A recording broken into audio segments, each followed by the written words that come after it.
Околу 20.000 украински деца се насилно префрлени, односно нелегално депортирани од Украина на руска територија, вели за Глас на Америка заменик народниот правобранител Јован Андоновски, кој во Киев неодамно учествуваше на првиот состанок на меѓународната коалиција за поддршка на враќањето дома на украинските деца. Што се врши силен притисок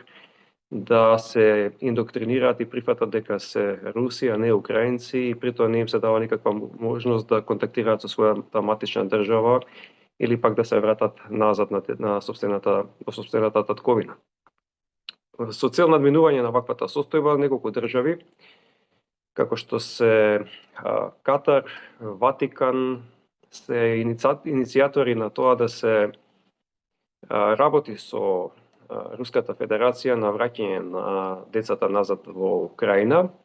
Андоновски иницирал формирање на тела во која ќе членуваат македонскиот и омбудсманите на уште две други држави, лица кои би биле прифатливи и за Украина и за Русија, а која би работело на идентификација и враќање на децата. Можеме веднаш да се ставиме на располагање на двете страни да се работи на надминување на оваа ситуација, затоа што да успееме дури еден човечки живот да спасиме, тоа мислам дека ќе биде голем успех. Не е нешто за кое што можеме со сигурност да кажеме нели колку би траело, меѓутоа сум оптимист дека сепак се работи за деца и дека целокупниот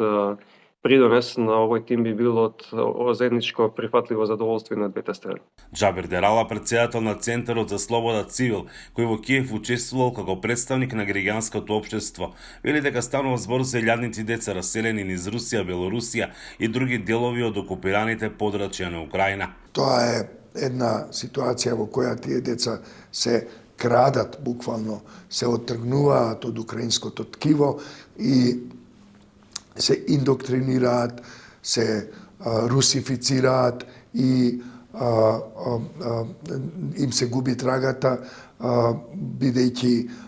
тоа е една операција која започна Кремљ уште од 2014 година, меѓутоа ја интензивираше по целосната инвазија на Украина во 2022 година, 24 февруари. Се разговарало и за понатамошната реинтеграција на овие деца по нивното враќање во татковината. Стана збор и за